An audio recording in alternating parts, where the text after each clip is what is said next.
বর্তমানে এনআইডি কার্ডের ভিতরে আমরা যে এনআইডি কার্ডের নাম্বারটা পেয়ে থাকি সেটা কিন্তু 10 সংখ্যার এনআইডি কার্ডের নাম্বার, তার মানে স্মার্ট কার্ডের নাম্বার। কিন্তু এর আগে কিন্তু আমাদের আরও 2টা এনআইডি কার্ডের নাম্বার ছিল, যেমন 13 ডিজিটের একটা এনআইডি কার্ডের নাম্বার ছিল যেটা জন্মসাল ছাড়া, আরেকটা ছিল জন্মসাল সহ 17 ডিজিটের এনআইডি কার্ডের নাম্বার। তো এখন আমরা যারা নতুন স্মার্ট কার্ড পেয়েছি তাদের অনেকেরই বিভিন্ন সময়ে সেই আগের 17 ডিজিটের এনআইডি কার্ডের নাম্বারটি প্রয়োজন পড়ে থাকে, কিন্তু কিভাবে সেটা বের করব এটা আমরা অনেকেই জানি না। আজকের ভিডিওতে আমি আপনাদেরকে দেখিয়ে দিব কিভাবে আপনি আপনার স্মার্ট কার্ডের নাম্বার ব্যবহার করে আপনার আগের সেই 17 ডিজিটের এনআইডি কার্ডের নাম্বারটি বের করতে পারেন। তাই অবশ্যই ভিডিওটি শেষ পর্যন্ত দেখবেন, আর ভিডিওটি দেখে যদি আপনার কাছে ভালো লেগে যায় ভিডিওটিতে লাইক দিবেন এবং আমাদের চ্যানেলটি সাবস্ক্রাইব করে পাশের নোটিফিকেশন বেলটি অন করে দিবেন। আপনার স্মার্ট কার্ডের নাম্বার দিয়ে যদি আপনি আপনার পুরাতন 17 ডিজিট বা 13 ডিজিটের এনআইডি কার্ডের নাম্বার বের করতে চান, তাহলে আপনাদের যে কাজটি করতে হবে, মোবাইল ফোন কিংবা কম্পিউটার দিয়ে যে কোনো একটি ব্রাউজার ওপেন করতে হবে এবং ইউআরএল বারে টাইপ করতে হবে upension.gov.bd।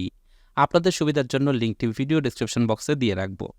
এখানে আসার পর আপনি দেখতে পাচ্ছেন এখানে পেনশনার রেজিস্ট্রেশন নামের একটা অপশন রয়েছে। আপনি এখান থেকে এই পেনশনার রেজিস্ট্রেশন এই লেখাটিতে ক্লিক করবেন।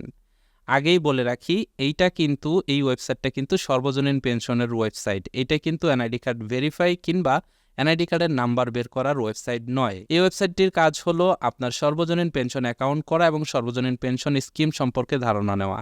এই ওয়েবসাইটটির মাধ্যমে আপনি ফার্স্ট স্টেপে গিয়ে এই কাজগুলো করতে পারবেন, তাই আমি আপনাদেরকে দেখাচ্ছি।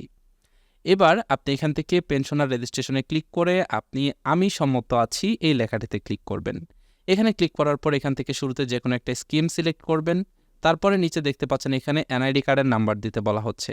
তো আপনি এখান থেকে চাইলে আপনার 17 সংখ্যার এনআইডি কার্ডের নাম্বার দিয়ে আপনার স্মার্ট আইডি কার্ডের নাম্বার বের করতে পারবেন।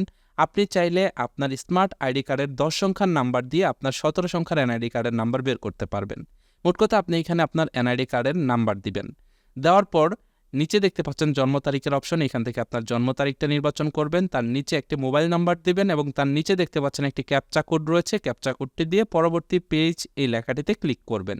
আমি সকল কিছু দিয়ে দিয়েছি, পরবর্তী পেজ লেখাতে ক্লিক করলাম। দেখতে পাচ্ছেন এখানে মোবাইল ফোনে একটা ওটিপি কোড চলে গেছে। আপনি মোবাইল ফোন থেকে SMS এ যে ওটিপি কোড গেছে সেটা এখানে দিয়ে পরবর্তী পেজ লেখাতে ক্লিক করবেন।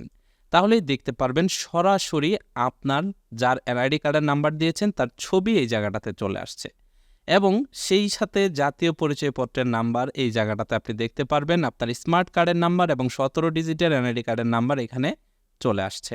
সেই সাথে আপনি চাইলে এই এনআইডি কার্ডের সকল তথ্য দেখতে পারবেন, যেমন বাবা মায়ের নাম, ঠিকানা, সকল কিছু কিন্তু আপনি এখানে পেয়ে যাবেন। এবার যদি আপনি চান সর্বজনীন পেনশনের অ্যাকাউন্ট সম্পন্ন করবেন, তাহলে পরবর্তী অপশনে ক্লিক করে আপনি চাইলে অ্যাকাউন্ট সম্পন্ন করতে পারেন। আর যদি আপনি সেটা না চান তাহলে এখান থেকে ব্যাকে চলে যেতে পারেন। ব্যাকে চলে গেলে আপনার অ্যাকাউন্ট তৈরি হবে না। সর্বজনীন পেনশন স্কিম কি, কিভাবে এখানে অ্যাকাউন্ট করতে হয় এবং সর্বজনীন পেনশনের কি কি সুবিধা রয়েছে সকল কিছু নিয়ে একটা বিস্তারিত ভিডিও রয়েছে আমার চ্যানেলে। ভিডিওর লিঙ্ক এই ভিডিও ডেসক্রিপশন বক্সে দেওয়া থাকবে। এটাই ছিল আজকের ভিডিও। আশা করছি আপনারা বুঝতে পেরেছেন কিভাবে আপনি আপনার স্মার্ট কার্ডের নাম্বার ব্যবহার করে আগের 17 ডিজিটের এনআইডি কার্ডের নাম্বারটি খুঁজে বের করতে পারেন। এটা আমি কম্পিউটার দিয়ে দেখিয়েছি, আপনি চাইলে মোবাইল ফোন দিয়েও এই সেম কাজটা করতে পারবেন। আমি কম্পিউটার দিয়ে দেখেছি শুধুমাত্র আপনাদের বোঝার সুবিধার্থে, দেখার সুবিধার্থে। আজকের ভিডিওটি আপনার কাছে কেমন লাগলো কমেন্ট করে জানাবেন। সেই সাথে যারা যারা এই ভিডিওটি দেখে 17 ডিজিটের এনআইডি কার্ডের নাম্বার বের করতে পারবেন তারা অবশ্যই কমেন্ট করে জানিয়ে যাবেন। That's it for now, take care, bye by.